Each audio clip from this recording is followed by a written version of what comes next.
Subscribe now and press the bell icon. Never miss an update.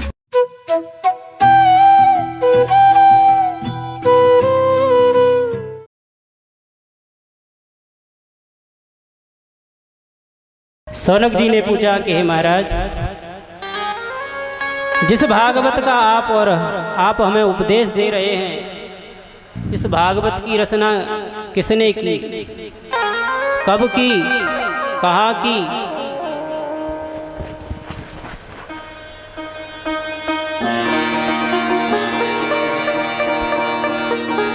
किसने इसकी रचना की, कहाँ पर की, कब की और क्यों की? प्रश्न किए। तब श्री सूत जी महाराज बता रहे हैं, द्वापरे समनुप्राप्ते तृतीय युग पर्यये जातः पराशरात् योगी वाशव्यां कलया हरे। सूत जी कहते हैं, ऋषियों, जिस समय द्वापर के अंत में भगवान कलावतार श्री कृष्ण द्वैपायन वेदव्यास जी का प्राकट्य हुआ, तब अपनी दिव्य दृष्टि से त्रिकाल दृष्टा श्री व्यास जी ने भविष्य पर दृष्टिपात करके देखा तो घोर कलिकाल के कलुषित प्राणियों को देख करके चित्त अशांत हो गया। बोलिए वृंदावन बिहारी लाल की जय। मंदा सुमंदमतयो मंदभाग्या पुत्रता। जीवों का कल्याण कैसे होगा?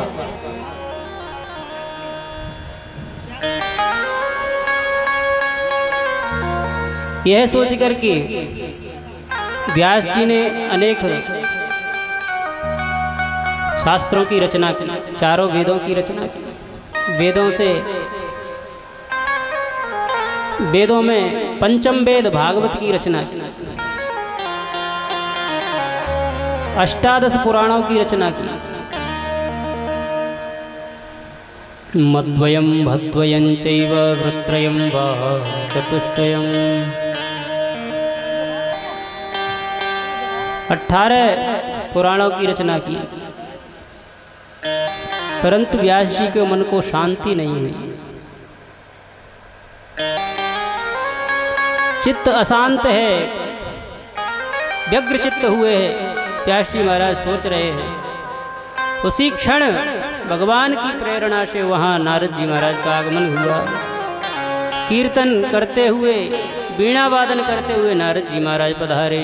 श्रीमन नारायण श्रीमन नारायण, नारायण नारायण का कीर्तन करते हुए श्री नारद जी महाराज वहाँ पधारे। नारद जी जो ही पधारे तो पूजयामाश विधिवन् नारदं सुरपूजितम्। व्यास जी ने विधिवत नारद जी का पूजन किया,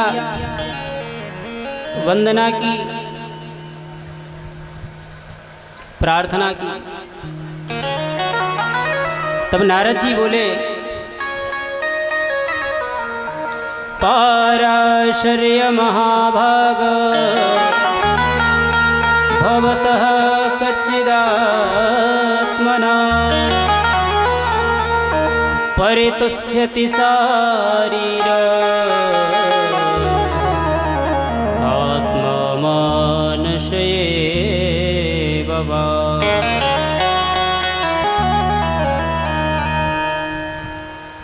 नारद जी ने पूछा, हे व्यास जी, क्यों आप व्यग्र चित्त बैठे हुए हो? यहाँ श्री नारद उवाच शब्द आया है।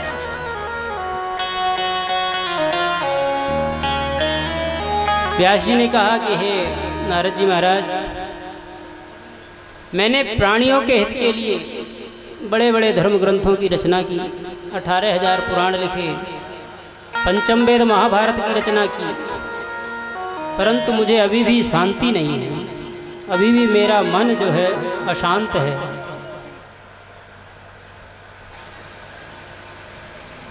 श्री नारद उवाच, तब नारद जी बोले, हे व्यास जी महाराज, आपने जो पुराणों की रचना की, बहुत अच्छी रचना की, परंतु जो भी पुराण हैं उसमें आपने भगवान के भक्तों की लीला के बारे में नहीं लिखा। तो बोले आप भागवत की रचना करें। भगवता प्रोक्तम भागवतम। मानो श्री नारद उवाच के माध्यम से भगवान ही नारद जी के हृदय में बैठ कर के व्यास जी को ये प्रेरणा दे रहे हैं कि हे व्यास जी, अब आप भागवत की रचना करो।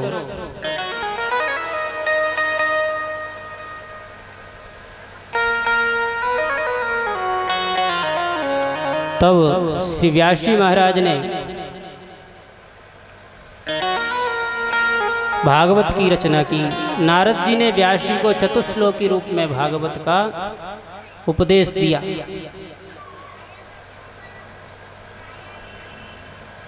क्योंकि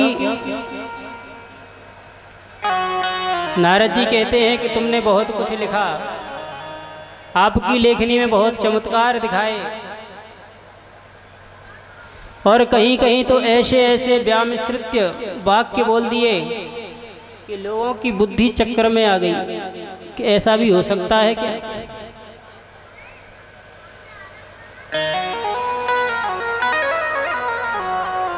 कहने का मतलब एक श्लोक है, केशवं पतितं दृष्ट्वा द्रोणो हर्षमुपागताः रुदन्ति कौरवाः सर्वे हा हा केशव केशव।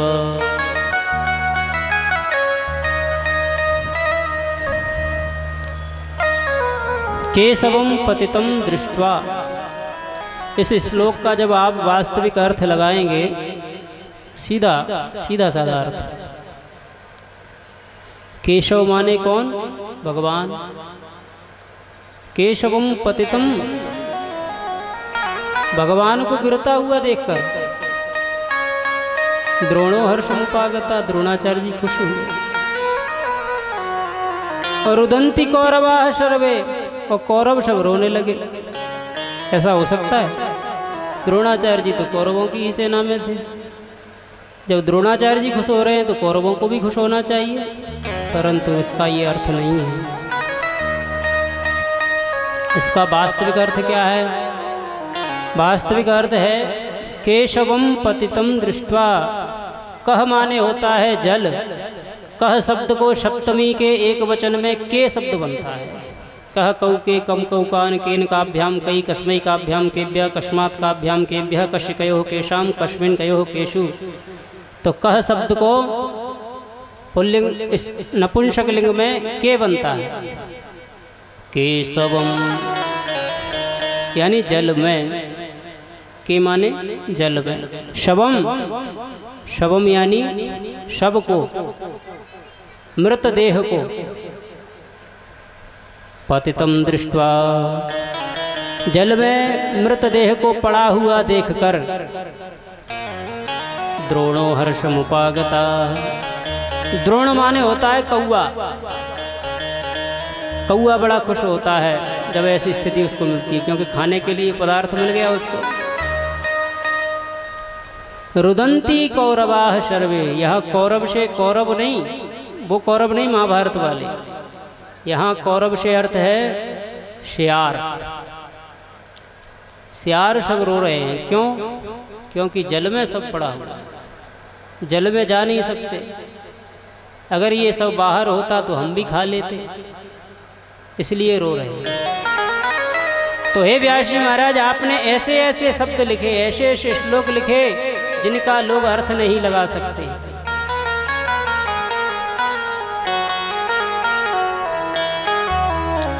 नारद जी महाराज ने अपने पूर्व जन्म का वृत्तांत सुनाया व्यास जी को। अहम पुरातीत भवे भवम मुने दास्यास्तु कस्याश्चन वेदवादिना निरूपितो बालक एव योगिना शुश्रूषणे प्रावृष निर्विविक्षता। हे व्यास जी महाराज, मैं पूर्व जन्म में दासी का पुत्र था। नारद जी अपनी पूर्व जन्म की कथा सुना रहे हैं।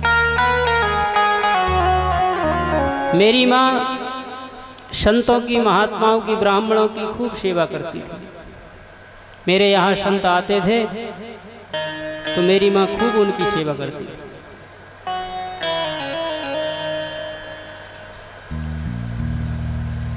और उन्हीं संत की प्रसादी जो बच जाती थी भोजन से, मेरी माँ उसे मुझे खिला देती थी। मैं उसी से अपना जीवन यापन करता था, उसी को खा करके अपना पेट भरता था। उच्छिष्टलेपाननुमोदितो द्विजैः सकृत् स्म भुञ्जा तदपास्तकिल्बिषः। वैसे तो गीता में लिखा है कि उच्छिष्ट ना तो किसी को खिलाना चाहिए ना खाना चाहिए, क्योंकि जिसका आप उच्छिष्ट खाओगे उसी की जैसी आपकी बुद्धि हो जाएगी। तो नारद जी कह रहे हैं कि मैंने उन ब्राह्मणों का, उन संतों का उच्छिष्ट खाया तो मेरी बुद्धि बड़ी निर्मल हो गई। मेरे अंदर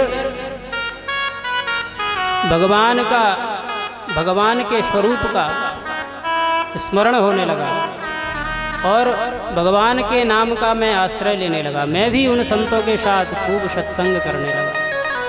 वो संत जब भी कीर्तन भजन करते तो मैं भी उनके साथ में कीर्तन भजन करने लगा।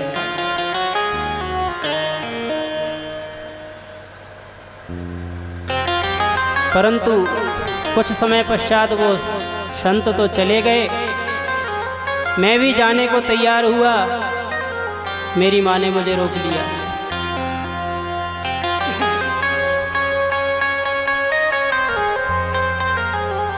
बोले बांके बिहारी लाल की जय। नारद जी कह रहे हैं मेरी माँ ने मुझे रोक लिया, मुझे जाने नहीं दिया। आजकल आपने देखा होगा, अगर कोई बालक संत भजन कीर्तन में ज़्यादा लग जाए तो माताओं को चिंता होने लग जाती है कि अगर ये अभी से भजन कीर्तन करने लग गया तो कहीं बाबा जी ना बन जाए। ये चिंता नहीं होती कि कहीं डाकू ना बन जाए, कहीं चोर ना बन जाए, डकैत ना बन जाए, बल्कि ये चिंता होती है कि महात्मा ना बन जाए।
बोलिए सदगुरुदेव भगवान की जय। हमारे क्षेत्र के प्रसिद्ध कथावाचक पूज्य श्री रमेश जी गुर्जा के निवासी हैं, तो हमारे मध्य में पधारे, आशीर्वाद दिया। बोलिए भक्तवत्सल भगवान की जय। आइए प्रसंग की ओर।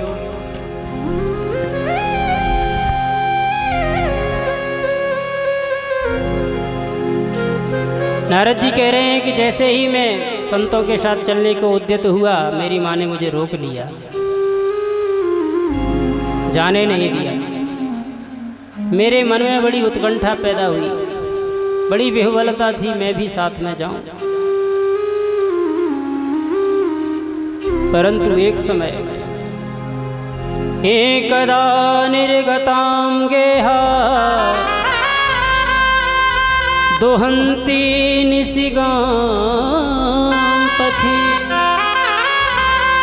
सर्पो दशत्पदास्पृष्टा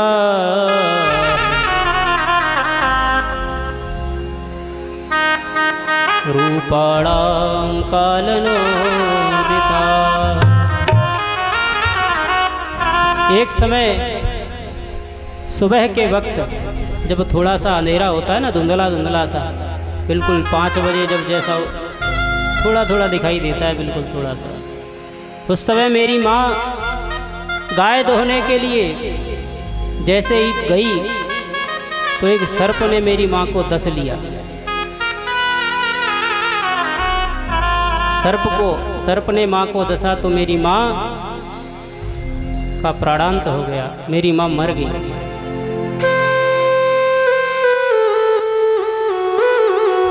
अब मैं अपनी माँ के पास आकर के विलाप करने लगा, रोने लगा।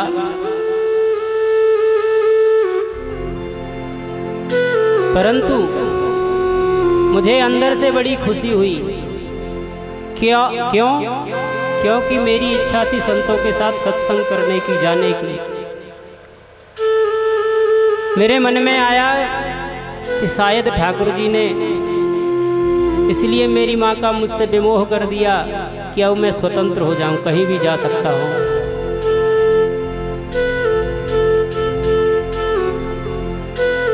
तो हे व्यास जी महाराज,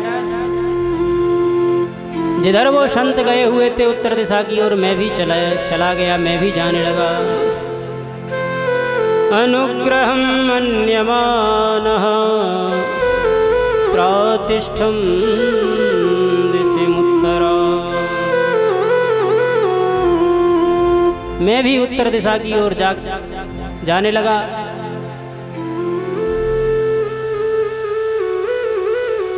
उत्तर दिशा की ओर जाकर के जंगल में मुझे वह संत महात्मा तो नहीं मिले,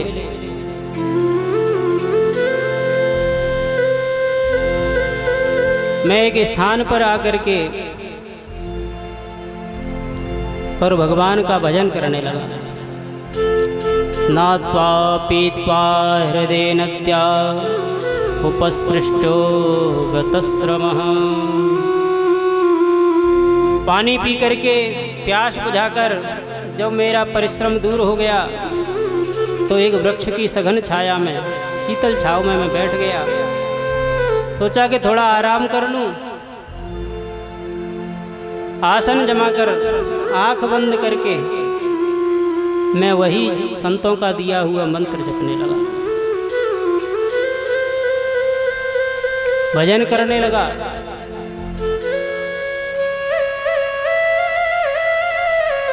जब मैं भजन करने लगा तो हृदयासीन में शनैर हरि, मुझे भगवान की वह सांवली सलोनी छटा का दर्शन हुआ।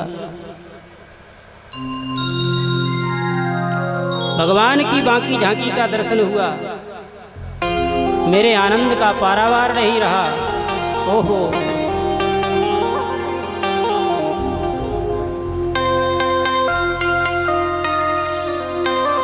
मैं बड़ा ही प्रसन्न। मैंने आँखें खोल करके देखा तो कुछ नहीं। फिर दोबारा आसन लगाया, फिर वही भजन किया, फिर ध्यान लगाया, पर लाख कोशिश की, पर अब की बार कुछ नहीं हुआ। जो छटा पहले दिखाई दी थी वो अब की बार नहीं दिखाई दी। मेरी हृदय वेदना इतनी व्याकुल हो गया, मैं अंदर से चित्कार करके रोने लगा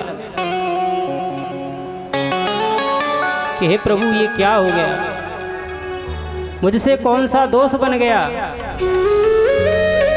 मुझे जो आपकी सुंदर छवि का दर्शन हो रहा था, आप जो मुझे दर्शन दे रहे थे, दर्शन करा रहे थे,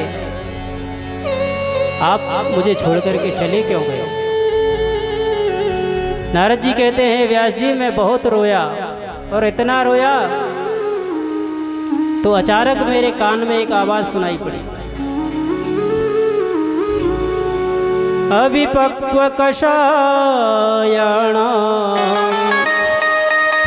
दुर्दर्शो हम कुयोगिना। आकाशवाणी हुई, अरे वत्स अभी तुम परिपक्व नहीं हो, अभी तुम पके नहीं हो अच्छी तरह से। नारद जी ने कहा अगर नहीं पके, नहीं हूं परिपक्व, तो आपने यह छवि क्यों दिखाई, दर्शन क्यों दिया, आए क्यों। मैं परिपक्व हो जाता, सिद्ध कोटि का हो जाता, तभी आते।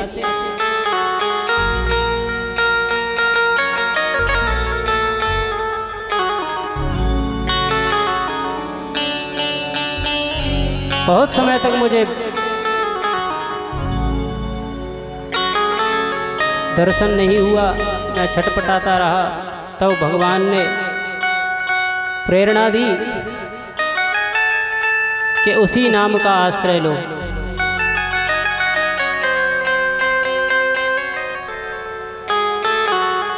मेरा भजन करो। बोले इस जन्म में नहीं, अगले जन्म में तुम मुझे प्राप्त करोगे। नारद जी कहते हैं कि व्यास जी महाराज भगवान के उसी वचन पर विश्वास करके मैं जम गया, उसी वृक्ष के नीचे आंख बंद करके जो छटा मुझे दिखी थी उसी छटा के आनंद में डूब गया। उसका चिंतन करता रहा। चिंतन करते करते समय व्यतीत हुआ, समय व्यतीत हुआ।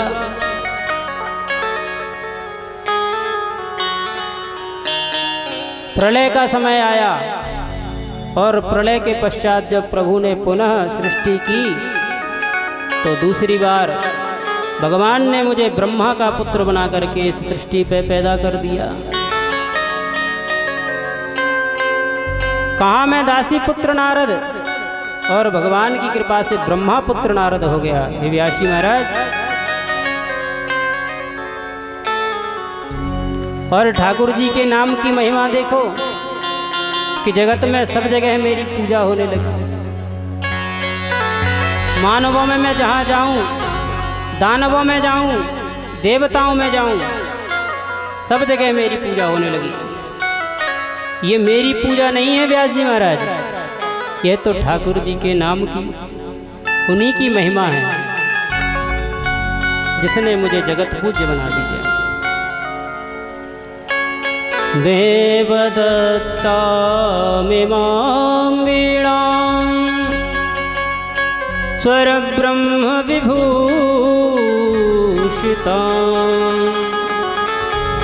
मूर्छयित्वा हरिकथां गायमानश्चराम्यहम्।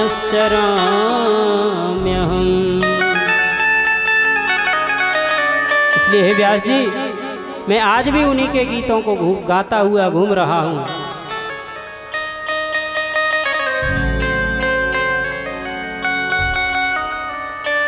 इसलिए प्रादेशमात्रं भवता प्रदर्शितम्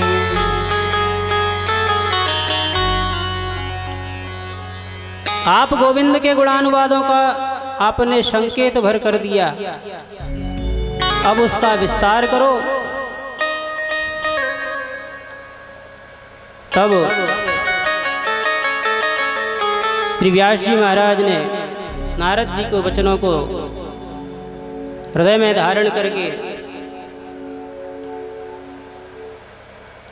परमहंसों की एक संहिता प्रकट की और भागवत की रचना की व्यास जी महाराज ने। कहाँ पर? माना गांव, भारत सीमा का अंतिम गांव माना, और माना से आगे जैसे जाएंगे तो वहाँ लग जाता है चाइना।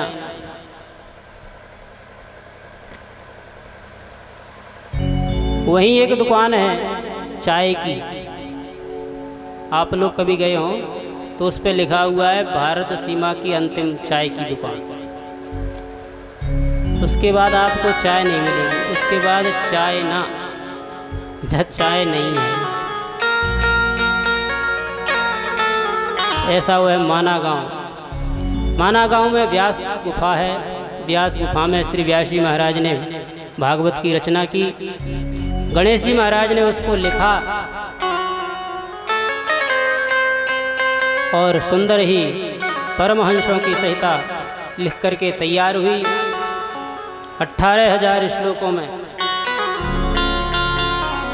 अब मन में विचार आया कि यह अमृत किसे परोसा जाए, किसको दिया जाए जो इसका संपूर्ण जगत में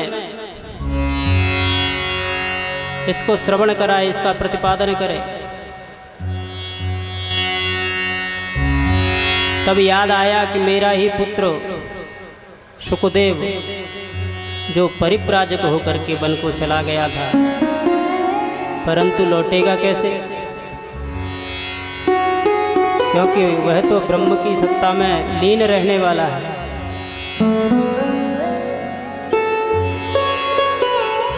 तो व्यास जी ने अपने कुछ शिष्यों को भागवत के श्लोक रटाए, श्लोक पढ़ाए और कहा कि संपूर्ण भूमि पर आप इन श्लोकों को गाओ, क्योंकि इन श्लोकों को यदि मेरा पुत्र सुनेगा तो अवश्य ही वह इन श्लोकों को सुनकर के मेरे पास आएगा।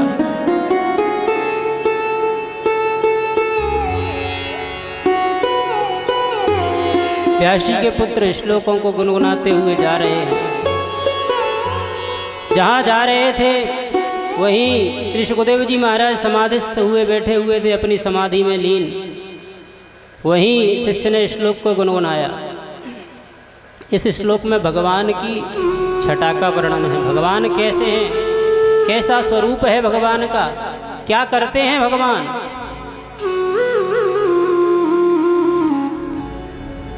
बर्हा पीडम नटवर वपुः कर्णयो कर्णिकारं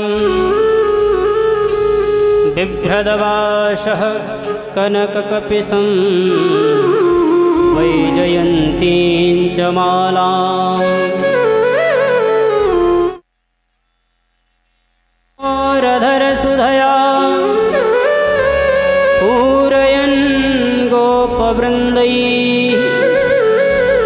वृन्दारण्यं स्वपदरमणं प्राविशद्गीतकीर्तिः।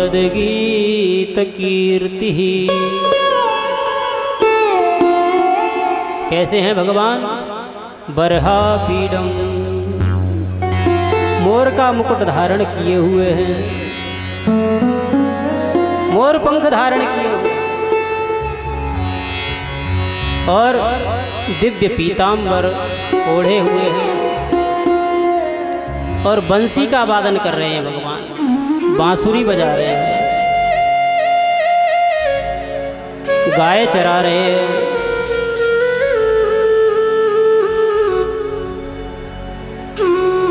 गोपवृन्दैः वृन्दारण्यं स्वपदरमणम्। और भगवान गायों को चराते चराते वृंदारण्यक में प्रवेश कर रहे हैं नंगे पांव। भगवान वृंदावन में प्रवेश कर रहे हैं। ऐसी भगवान की कीर्ति है। जब इस रूप को, इस छटा का दर्शन श्री सुखदेव जी ने श्रवण किया, सुना, जब कानों में उनके पड़ा तो जो समाधि लगी हुई थी वो समाधि खुल गई। और इधर उधर देखा कौन बोल रहा है, परंतु तुरंत ही मन में विचार आया कि ये जरूरी नहीं जो व्यक्ति सुंदर हो वो अंदर से भी सुंदर हो। बहुत लोग ऐसे होते हैं कि जो देखने में तो बहुत सुंदर होते हैं, परंतु अंदर से कैसे हैं ये कब पता चलता है? जब उनके साथ व्यवहार किया जाए, उनके साथ बैठा जाए। तो पुनः श्री सुखदेव जी महाराज की समाधि लग गई कि जरूरी नहीं जो सुंदर है वो अंदर से भी सुंदर हो। तभी शिष्यों ने दूसरा श्लोक गुनगुनाया। इसमें भगवान के स्वभाव का वर्णन है, भगवान का स्वभाव कैसा है। अहो बकीयं स्तनकालकूटं जिघांसया पाययदप्यसाध्वी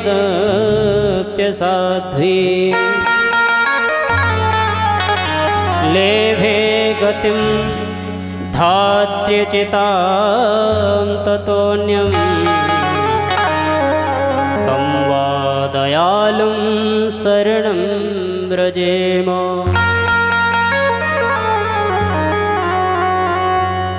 अहो बकीयं स्तनकालकूटं, जो बकी थी, बकासुर की बहन बकी यानी पूतना, भगवान को जहर पिलाने के लिए आई थी अपने स्तनों में कालकूट विष लगा करके।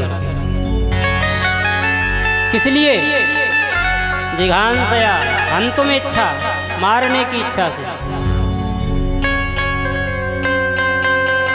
लेकिन लेभे गतिम धात्र्युचितां ततोऽन्यं, आई तो थी मारने के लिए, परंतु स्तनपान कराया तो भगवान ने सोचा कि आई तो मारने के लिए है, परंतु इसने काम माँ का किया।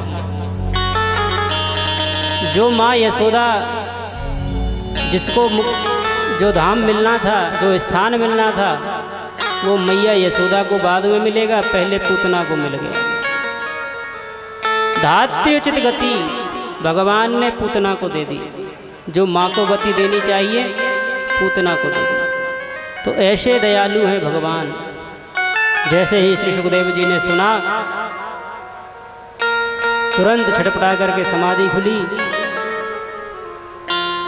और शिष्यों से कहा कि और सुनाओ ऐसे श्लोक। शिष्यों ने कहा हमें तो इतने ही आते हैं, अगर ज़्यादा श्लोक सुनने हैं तो हमारे गुरुजी के पास चलो, उनके पास हजारों श्लोक हैं ऐसे।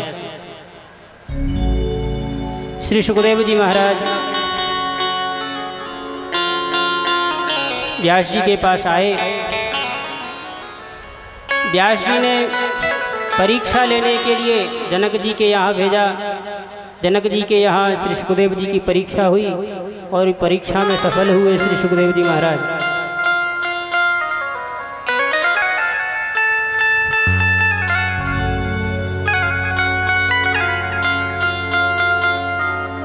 सौनकादिक ऋषि कहते हैं कि हे सूत जी महाराज,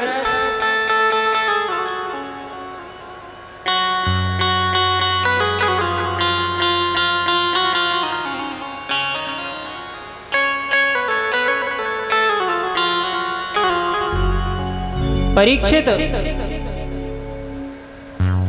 ने भागवत क्यों सुनी? परीक्षित को ही सुखदेव जी ने पात्र क्यों समझा? तब श्री सूत जी महाराज कहते हैं परीक्षित का चरित्र प्रारंभ करते हैं।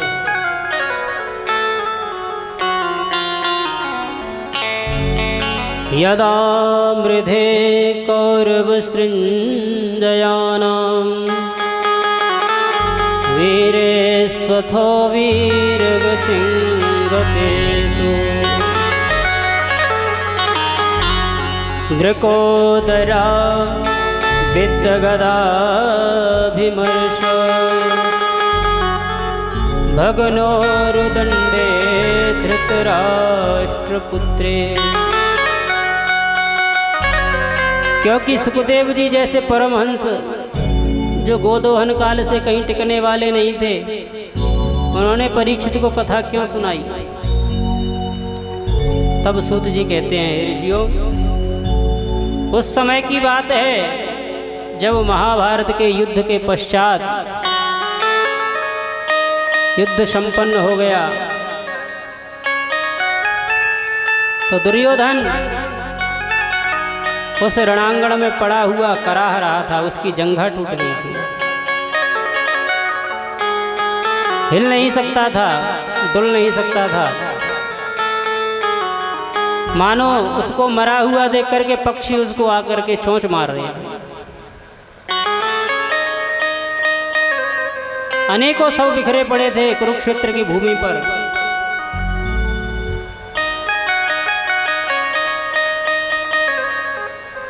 यह स्थिति दुर्योधन की।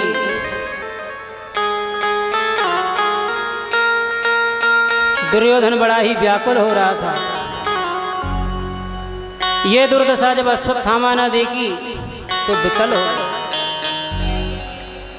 और दुर्योधन के पास आया, मित्र, मैंने तुम्हारा वह वैभव देखा। समझाने लगा आकर के दुर्योधन को,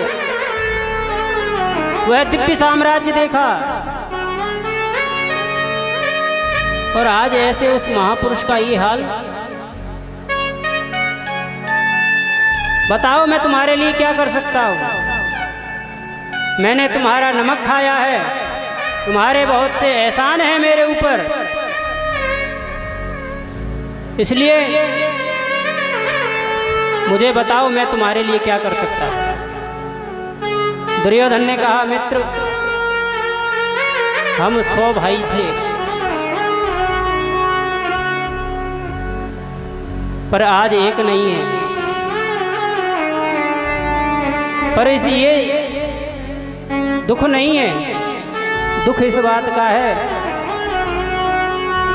कि शत्रु 5 भाई थे और 5 होकर के भी एक भी कम नहीं हुआ। एक भी मर जाता तो संतृप्ति हो जाती, मन को कुछ ठंडक पहुंचती। 5 के 5 ज्यों के त्यों हैं। तो अश्वत्थामा ने कहा, मित्र, यदि तुम कहो तो मैं 5 के सिर काट करके तुम्हें दे दूं।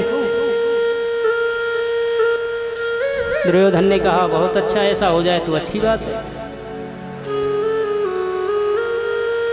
ऐसा कह करके अश्वत्थामा चल पड़ा, सोचने लगा कि क्या किया जाए। अश्वत्थामा ने आज यहाँ योजना बनाई काग उलूकन न्याय से।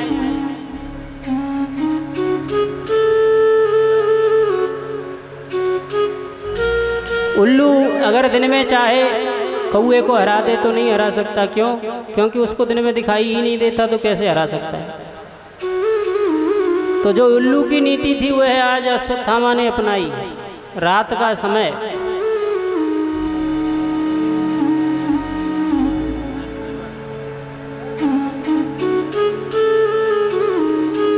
अश्वत्थामा चल पड़ा।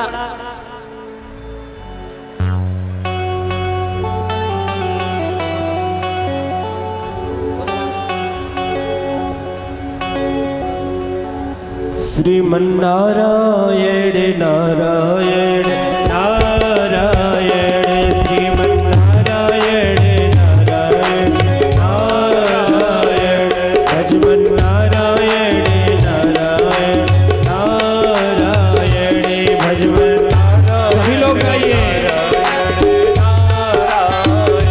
ब्रह्मा नारायण नारायण नारायण, ब्रह्मा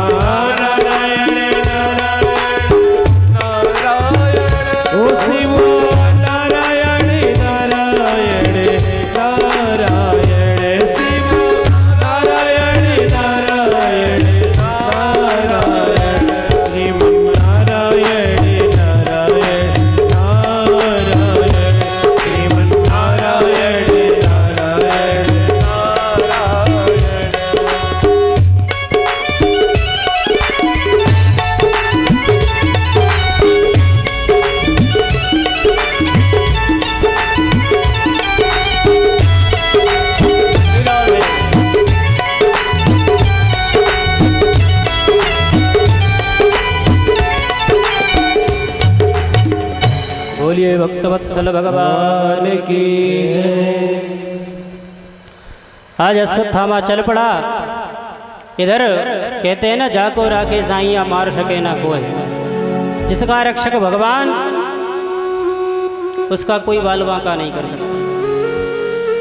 आज भगवान पांचों पांडवों को ले गए शिविर से बाहर कि चलो आज विजय की रात्रि है, क्यों ना सभी मिलकर के इसका हर्षोल्लास मनाएं। तो जो पांडवों की सैया थी उसी सैया पर आकर के पांडवों के पांचों पुत्र लेट गए और अश्वत्थामा ने उन्हीं पांचों को पांडव जान करके उनके सिर धड़ से अलग कर दिए।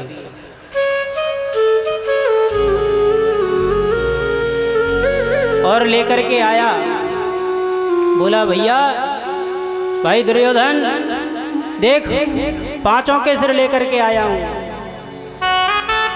तुम बोले एक मांग रहे थे, मैं बोले सबके सिर ले आया। दुर्योधन भी बहुत प्रसन्न हो गया, परंतु जब गौर से देखा तो पहचान गया, और पहचानते ही दुर्योधन बहुत दुखित हो गया। बोला अरे अश्वत्थामा, ये पांडव नहीं है, यह तो पांडव पुत्र हैं। ये तूने क्या कर दिया अश्वत्थामा? इन्हें मारकर तो तूने हमें पानी देने वाला भी नहीं कोई छोड़ा वंश में। अरे इन्होंने मेरा क्या बिगाड़ा था? इनसे मेरा क्या बैर था?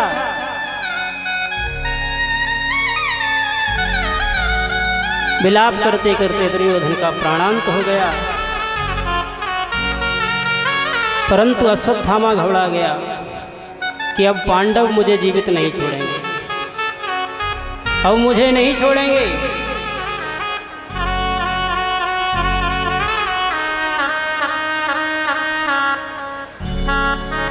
यह सोच करके अश्वत्थामा भाग गया। द्रौपदी को जब इस घटना के बारे में पता चला तो अत्यंत चीत्कार कर उठी, छाती पीट पीट करके रोने लगी द्रौपदी। माता शिशूनां निधनं सुतानां निशम्य घोरं परितप्यमाना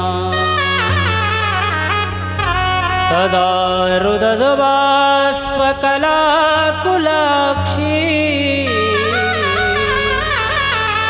तां संत्वयन्नाह किरीटमाली। द्रौपदी की इस व्यथा को देख करके अर्जुन ने गांडीव धनुष उठा लिया और तुरंत क्रोध में भर करके प्रतिज्ञा कर डाली कि हे द्रौपदी, दुखी मत हो। जिस दुष्ट ने ये दुष्कर्म किया है उसे मैं तुम्हारी आंखों के आगे ला करके प्राण दंड दूंगा। ऐसा कह करके अर्जुन भगवान के द्वारा जो संचालित रथ था उसमें बैठ करके अश्वत्थामा का पीछा किया। अश्वत्थामा भाग रहा है और सोच रहा है कि आज मैं बचूंगा नहीं, अर्जुन मुझे छोड़ेगा नहीं, यह सोच करके अश्वत्थामा भागा जा रहा है।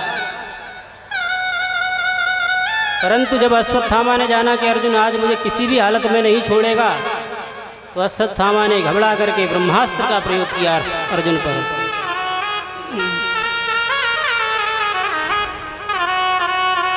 जो ही ब्रह्मास्त्र का प्रयोग किया अर्जुन घबरा गया। पाहि पाहि महायोगिन देव देव जगतपते। हे गोविंद, मेरी रक्षा करो। भगवान ने कहा अर्जुन घबराते क्यों हो?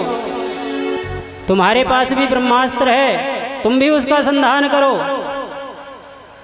तो अर्जुन ने ब्रह्मास्त्र का संधान किया और संधान के बाद उसको वापस लिया तो वह ब्रह्मास्त्र शांत हो गया और अर्जुन ने दौड़ करके अश्वत्थामा को बंदी बना लिया, पकड़ लिया।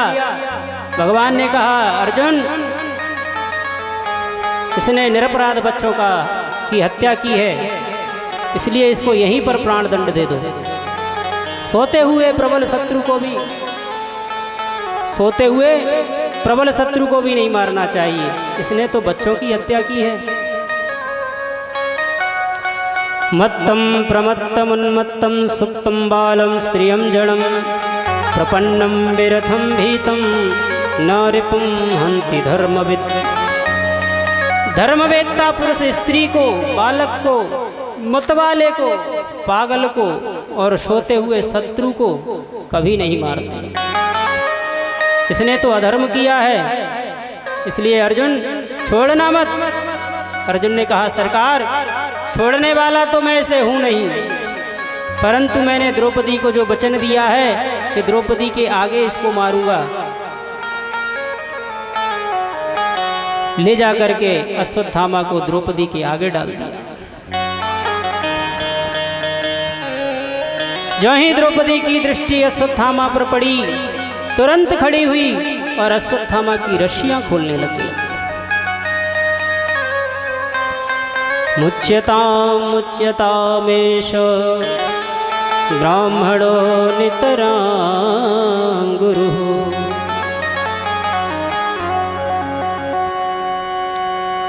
द्रौपदी कह रही है अरे अर्जुन, ये क्या कर रहे हो?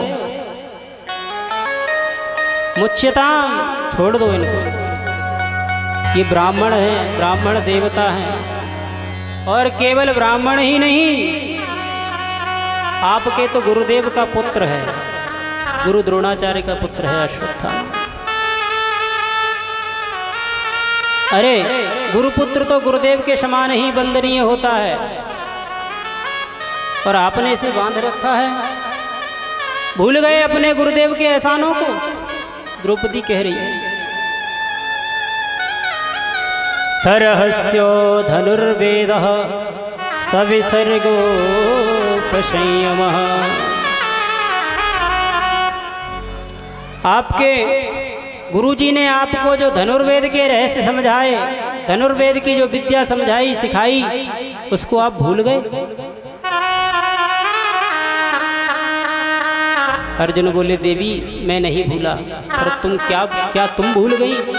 इसने अभी अभी तुम्हारे 5 पुत्रों की हत्या की है, और तुम इतनी दया रखती हो। द्रौपदी ने कहा महाराज,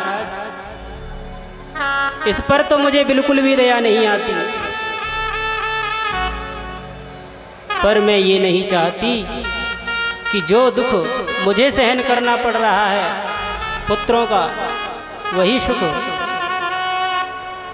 गुरु द्रोणाचार्य की पत्नी कृपी, आपकी गुरु माता को भी वही कष्ट होगा। इसलिए मैं नहीं चाहती कि जो कष्ट मुझे हो रहा है वो आपकी गुरु माता को हो। मारोदीदस्य जननी गौतमी पतिदेवता यथाहं मृतवत्सारता रोदिम्यश्रुमुखी मुहुः।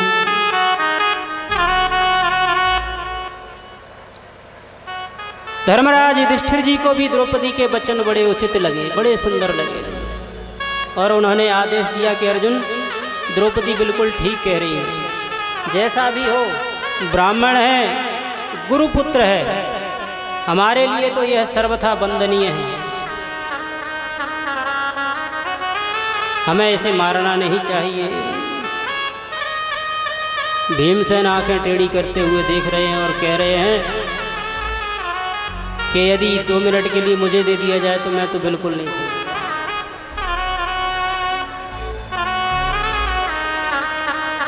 अर्जुन बोले भैया मैं भी वचनबद्ध हूँ, और मैंने भी द्रौपदी के सामने प्रण किया था, इसलिए छोड़ने वाला तो मैं भी नहीं हूँ। अब तो बड़ा भारी द्वंद्व हो गया, द्वंद्व खड़ा हो गया, क्या किया जाए। इधर भगवान मौन खड़े हुए हैं, सबकी बातें सुन रहे हैं, देख रहे हैं। अब ये तो बात उलझती चली जा रही है। तब अर्जुन बोले द्वारिकाधीश कि हे द्वारिकाधीश, आप मौन क्यों खड़े हैं? आप भी तो अपना कुछ मंतव्य बतलाइए, क्या किया जाए? मार दिया जाए या छोड़ दिया जाए? हा? भगवान बोले हमसे क्या पूछते हो, और यदि हमसे पूछते हो तो सुनो। तस्मात् शास्त्रम प्रमाणन्ते कार्याकार्य व्यवस्थितौ। क्या करना चाहिए और क्या नहीं, इसके साक्षी शास्त्र हैं। शास्त्र जो कहते हैं वह करना चाहिए। तो ऐसी स्थिति में शास्त्र क्या कहते हैं? ब्रह्मबंधुर्न हन्तव्य आततायी बधारहण मयैवो भयमानाकं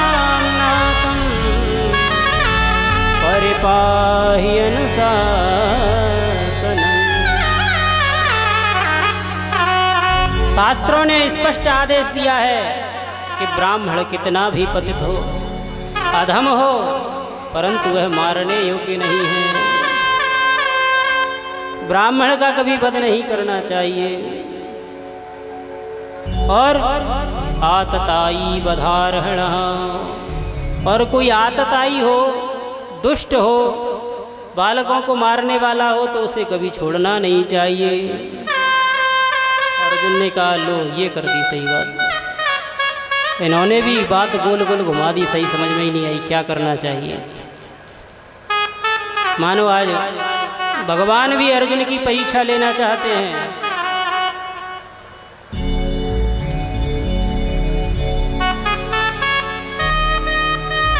चेला है ना अर्जुन, गीता का उपदेश दिया है भगवान ने।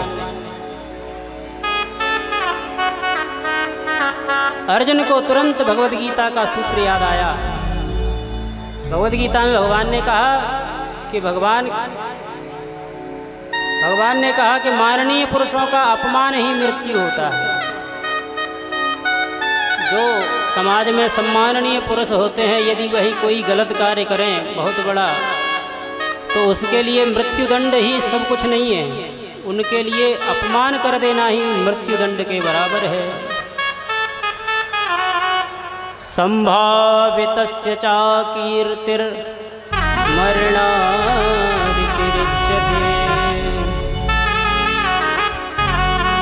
इसी का अनुवाद श्री गोस्वामी जी तुलसीदास रामायण में करते हैं।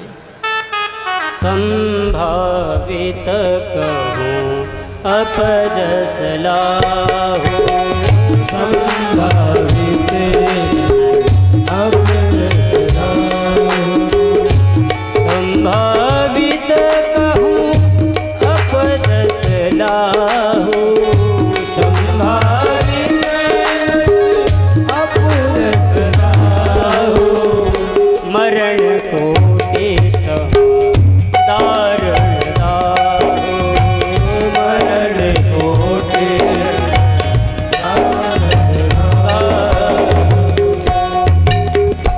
अपमान कर देना ही मृत्यु के बराबर होता है। तुरंत अर्जुन ने अश्वत्थामा के सिर की चमकती हुई मणि को निकाला और अश्वत्थामा को धक्का देकर के वहां से भगा दिया। वपनम द्रविणादानं स्थानान्यर्यापणं तथा एष हि ब्रह्मबन्धूनां वधो नान्योऽस्ति दैहिकः। ब्राह्मण का दैहिक वध नहीं करना चाहिए। तो आज अश्वत्थामा को धक्का मार करके भगा दिया। अश्वत्थामा अपमानित होकर के चला गया। भगवान अब इधर पांडवों से बोले, भाई आपके बीच रहते रहते बहुत दिन हो गए, अब हमारे द्वारिका वासी भी हमारी बहुत याद कर रहे होंगे, राह देख रहे होंगे, अब तो हमें द्वारिका चलना चाहिए। पर कोई भी पांडव भगवान को भेजना नहीं चाहता। वो नहीं चाहता कोई भी कि भगवान हमें छोड़ करके जाएं। जैसे तैसे सब राजी हुए। भगवान की विदाई की तैयारियां होने लगी। भगवान के लिए दिव्य रथ तैयार हो गया। सब लोग जय जयकार कर रहे हैं। बोलिए द्वारिकाधीश भगवान की जय हो। जय जयकार कर रहे हैं भगवान की। भगवान आज रथ में चढ़ने के लिए तैयार हुए। एक चरण धरती पर है, एक रथ पर है। एक भुजा से रथ को पकड़े हुए हैं और दूसरी भुजा से अभय दान, अभय मुद्रा में सभी को आशीर्वाद दे रहे हैं भगवान। मंद मंद मुस्कुराते हुए प्रभु की छटा का सभी दर्शन कर रहे हैं। इधर अश्वत्थामा को स्मरण आया, अपना अपमान का बदला लेने का उसके मन में प्रतिशोध उत्पन्न हुआ। अश्वत्थामा ने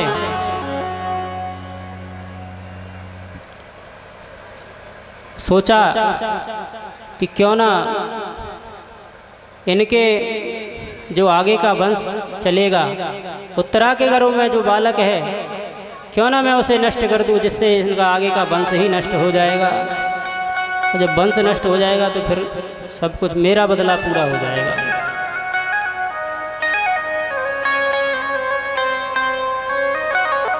भगवान जब अभय मुद्रा में सभी को आशीर्वाद दे रहे थे, तभी अभिमन्यु की पत्नी उत्तरा रोती विलखती चीखती चिल्लाती दौड़ी और भगवान के चरणों में आकर के गिर पड़ी और पुकारने लगी, पाहि पाहि महायोगिन देवदेव जगत्पते नान्यं त्वदभयं पश्ये यत्र मृत्युः परस्परम्। पाहि मां, पाहि मां कहते हुए देवी उत्तरा भगवान के चरणों में गिर गई और प्रार्थना करी, प्रभु मेरे गर्भ की रक्षा करो। माँ में गर्भो निपात्यता, भले ही मेरे प्राण चले जाएं प्रभु, पर मेरा जो गर्भ है यह नष्ट नहीं होना चाहिए, इस पर कोई संकट नहीं आना चाहिए।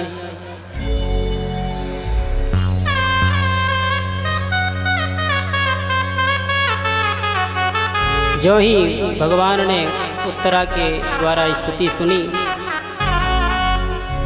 भगवान ने गर्भ में जाकर के उत्तरा के गर्भ में जो बालक था उसकी रक्षा की और अभयदान दिया। सभी इस लीला को देख रहे थे। आज भगवान ने उत्तरा की गर्भ की रक्षा की। सभी ने भगवान की स्तुति प्रार्थना की, वंदना की। कुंती मैया भी इस दृश्य को देख रही थी। कुंती मैया से भी रहा गया, प्रभु के चरणों में आकर के प्रणाम करके बोलने लगी। भगवान बोले, अरे हुआ ये उल्टी गंगा क्यों बहा रही हो, आप क्यों प्रणाम कर रही हो? तब कुंती मैया बोली कि गोविंद आज मुझे मत रोको।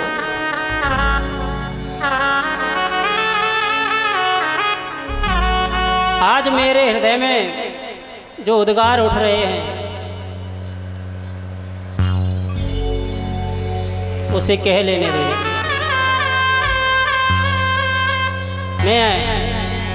मेरी दृष्टि में आप मेरे भतीजे नहीं हो, अपितु परमेश्वर हो।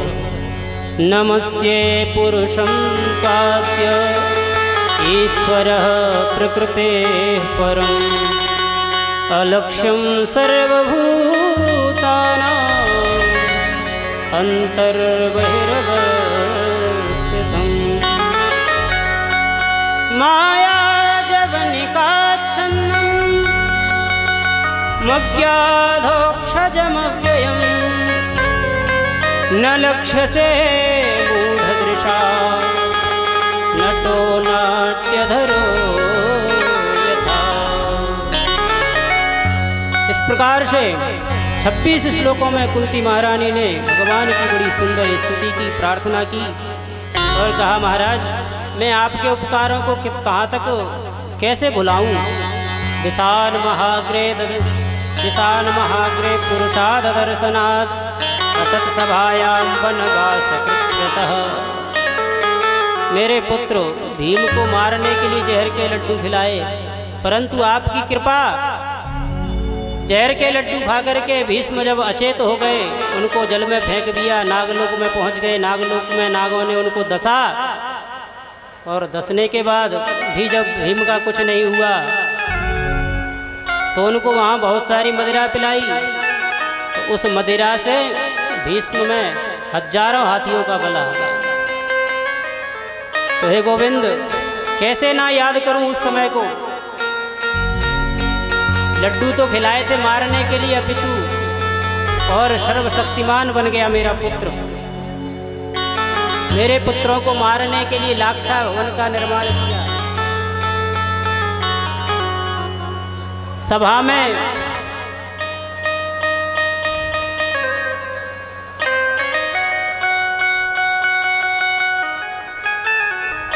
उपहास उड़ाया।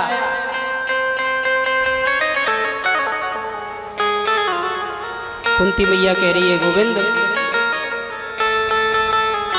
मैं आपसे कुछ मांगना चाहती हूँ। यदि आप मुझे दें तो मैं आपसे कुछ मांगूं।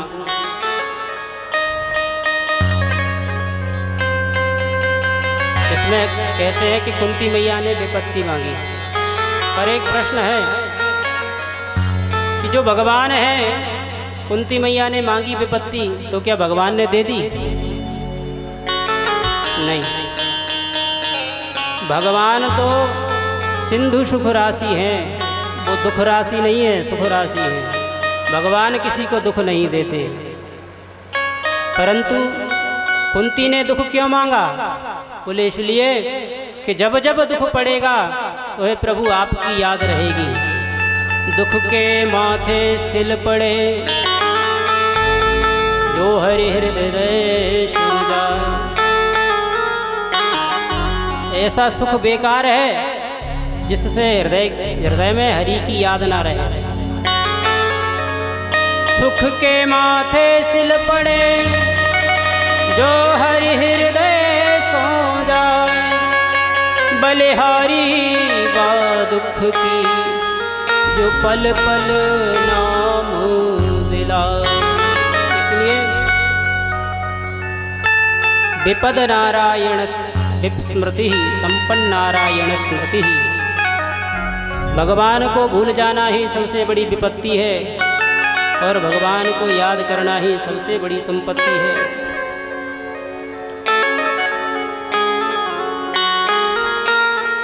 विपदः सन्तु नः शश्वत् तत्र तत्र जगद्गुरो। भवतो दर्शनं यत् स्यात् अपुनर्भव दर्शनम्। कुंती मैया कह रही है, गोविंद इसलिए आप मुझे एक ही आशीर्वाद दो कि जैसे आपने हमेशा हमारा साथ दिया है, इसी प्रकार और भी आगे हमारा साथ दो। जब भी हम आपको याद करें, आप हमारे याद पर हमारे पास पधारें, हमारे साथ रहें।